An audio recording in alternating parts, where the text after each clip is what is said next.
வணக்கம். சிறைக்கு செல்லும் திமுகவின் மாஜி அமைச்சர்கள் 17 பேர் அதிர்ச்சியில் ஸ்டாலின். நண்பர்களே, இந்த வீடியோவிற்கு ஒரே ஒரு லைக் மற்றும் சப்ஸ்கிரைப் பண்ணிருங்க.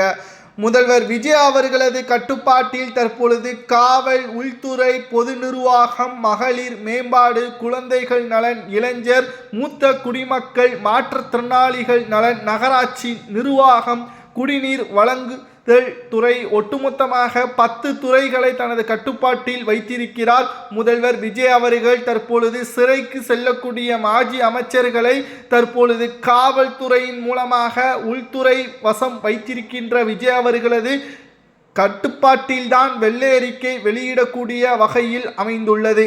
சரி, எதற்காக 17 அமைச்சர்கள் சிறைக்கு செல்வார்கள், என்ன காரணம், விஜய் அவர்களது ஒட்டுமொத்தமான திட்டம் என்ன என்பதை தான் இந்த வீடியோவில் நாம் முழுமையாக பார்க்க போகிறோம்.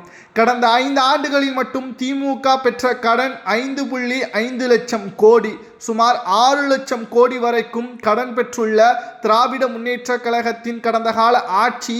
இதை குறித்து நேரடியாக மத்திய அரசிடமே தற்பொழுது முறையிட உள்ளது திமுகவிற்கு எதிராக விஜய் அவர்கள்.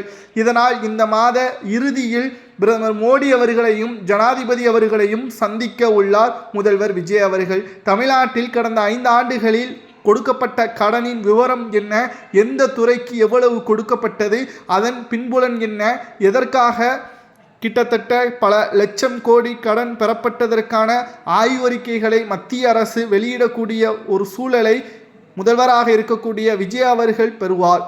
அதனைத் தொடர்ந்து தமிழ்நாட்டில் கடந்த ஆட்சியில் செய்யாத ஒரு செயலை செய்ததாக கணக்கிட்டு அதற்கு கணக்கு காட்டப்பட்ட துறை சார்ந்த அமைச்சர்கள், மாஜி அமைச்சர்களது பெயரையும் அதற்கு செலவு செய்ததாக கூறப்பட்ட தொகையையும் வைத்து வெள்ளை அறிக்கையாக முதல்வராக இருக்கக்கூடிய விஜய் அவர்கள் வெளியிடுவார்.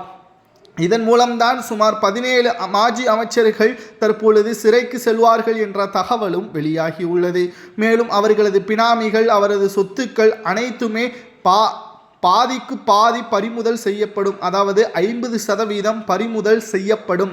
இதனால் யாருக்கெல்லாம் இது பாதிப்பு என்று பார்க்கும் பொழுது மொத்தத்தில் செந்தில் பாலாஜி, KN நேரு, பொன்முடி, தங்கம் தென்னரசு, KKSR ராமச்சந்திரன், பத்திரப்பதித்துறை அமைச்சராக இருந்த மூர்த்தி அவர்கள் போன்றவர்களது ஒட்டுமொத்த சொத்துக்களும் இதன் மூலம் பறிமுதல் செய்யப்படலாம். ஏன் ஸ்டாலின் கூட விசாரணைக்காக டெல்லிக்கு அழைத்து செல்லப்படலாம் என்ற தகவலும் கிடைக்கப்பெற்றுள்ளது.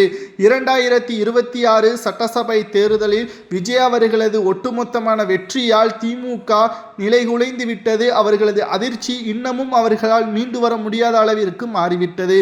நாம் இந்த வீடியோவை பதிவு செய்து கொண்டிருக்கக்கூடிய நேரத்தில் அமைச்சரவைகள் தற்பொழுது இலாக்காக்களையும் ஆளுநர் மாளிகை வெளியிடப்பட்டுள்ளது. மேலும் ஒவ்வொரு துறை சார்ந்த அமைச்சர்கள் கூறுவது என்ன தெரியுமா, கடந்த ஆட்சியில் செய்த மோசடித்தனங்கள் ஒவ்வொன்றையும் எங்களது துறையின் மூலமாகவே நாங்கள் வெளியிடுவோம்.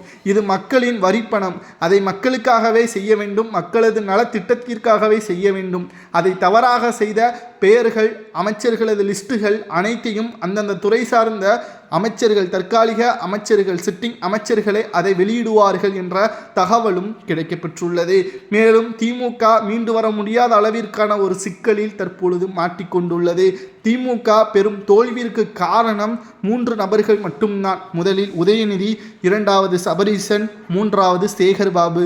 இவர்களால் தான் திமுக மிகப்பெரிய ஒரு தோல்வியையும் தழுவியதாக தற்பொழுது தகவல்களும் கிடைக்கப்பெற்றுள்ளது.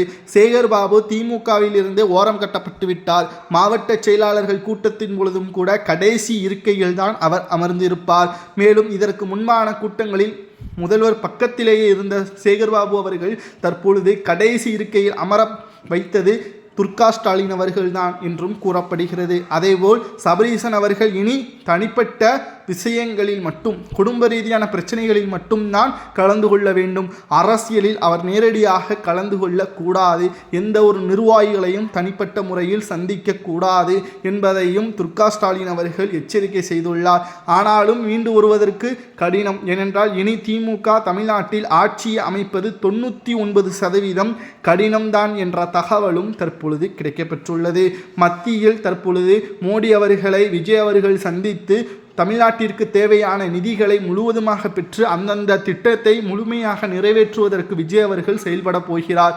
இதனால் மத்திய அரசுடன் இணக்கமாக இருக்கிறார், பாஜகவுடன் கைகோர்த்து விட்டார் என்பதற்கு இது சான்று கிடையாது. ஏனென்றால் எதை எதிர்க்க வேண்டும் எதை எதிர்க்கக்கூடாது என்பது விஜய் அவர்களுக்கு நன்றாகவே தெரியும். முழுமையாகவே மத்திய அரசை எதிர்த்து நாம் களத்தில் சாதிக்க முடியாது. கடன் மட்டும்தான் பெற முடியும். அவர்கள் கொடுக்கக்கூடிய சலுகைகளை பெற்றுத்தான் நாம் சொன்ன வாக்குறுதிகளையும் இளைஞர்களுக்கான வேலைவாய்ப்புகளையும் உருவாக்க முடியும். கடந்த ஆட்சியில் மத்தியில் மோடி அவர்களை தமிழ்நாடை எதிர்ப்பது போல் இவர்கள் ஒரு பிம்பத்தை உருவாக்கிவிட்டார்கள். தமிழ்நாடு ஒன்றும் பாஜகவை முழுமையாக மத்தியில் ஆளக்கூடிய பாஜக அரசை எதிர்க்கவில்லை. இந்தியாவிற்குள் தான் தமிழகம் இருக்கிறது.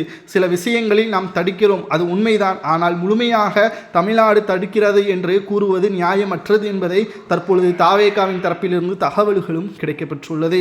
இதனால் தற்பொழுது சிறைக்கு செல்லக்கூடிய 17 மாஜி அமைச்சர்களது லிஸ்டுகள் அனைத்தும் தயாராகவே இருக்கிறது. எப்போ வேண்டுமானாலும் கைது செய்யப்படக்கூடிய ஒரு சூழலும் உருவாகியுள்ளதாக தகவல்களும் தற்பொழுது கிடைக்கப்பெற்றுள்ளது. அடுத்த செய்தி, அமைச்சர்களுக்கான இலாக்காக்களை ஆளுநர் மாளிகை வெளியிடப்பட்டுள்ளது. முதலில் முதல்வர் விஜய் அவர்களுக்கு காவல், உள்துறை, பொது நிர்வாகம், மகளிர் மேம்பாடு, குழந்தைகள் நலன், இளைஞர், மூத்த குடிமக்கள், மாற்றுத்திறனாளிகள் நலன், நகராட்சி நிர்வாகம், குடிநீர் வழங்குதல், ஒட்டுமொத்தமாக 10 துறையே தற்பொழுது முதல்வர் விஜய் அவர்கள் கவனத்திற்கு வந்துள்ளது. அடுத்து அமைச்சர் ஆனந்த் அவர்களுக்கு ஊரக வளர்ச்சி மற்றும் நீர்வளத்துறை பதவி வழங்கப்பட்டுள்ளது. ஆதவ் அர்ஜுனா அமைச்சர் அவர்களுக்கு பொதுப்பணித்துறை, நெடுஞ்சாலை, சிறு துறைமுகங்கள், விளையாட்டு துறை, மேம்பாட்டுத்துறை வழங்கப்பட்டுள்ளது. அமைச்சர் அருண்ராஜ் அவர்களுக்கு மருத்துவம் மற்றும் மக்கள் நல்வாழ்வுத்துறை வழங்கப்பட்டுள்ளது. அமைச்சர் KA செங்கோட்டையன் அவர்களுக்கு நிதித்துறை வழங்கப்பட்டுள்ளது. அமைச்சர் வெங்கட்ராமன் அவர்களுக்கு உணவுத்துறை வழங்கப்பட்டுள்ளது. அமைச்சர் CTR நிர்மல்குமார் அவர்களுக்கு மின்சாரம் மற்றும் சட்டத்துறை, ஊழல் தடுப்பு வழங்கப்பட்டுள்ளது. அமைச்சர் ராஜ்மோகன் அவர்களுக்கு பள்ளி கல்வித்துறை, தொல்லியல் துறை, செய்தித்துறை, தமிழ் வளர்ச்சித்துறை வழங்கப்பட்டுள்ளது.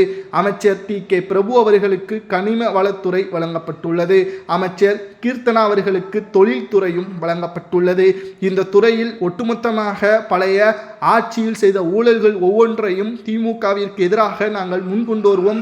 எங்களது துறையில் கடந்த முறை பெற்ற கடனை ஆதாரத்துடன் அதனை செலவு செய்ததை காட்டவில்லை என்றால் ஒட்டுமொத்தமாக அந்த துறை சார்ந்த மாஜி அமைச்சர்கள் மீது நடவடிக்கையை நாங்கள் எடுப்போம் என்பதையும் தற்பொழுது இருக்கக்கூடிய சிட்டிங் அமைச்சர்கள் தெரியப்படுத்தியுள்ளனர். இதனால் நிச்சயம் மிகப்பெரிய அளவிலான ஒரு சிக்கலை தமிழக அரசியலில் பார்க்கக்கூடிய ஒரு சூழலும் உருவாக்கியுள்ளது.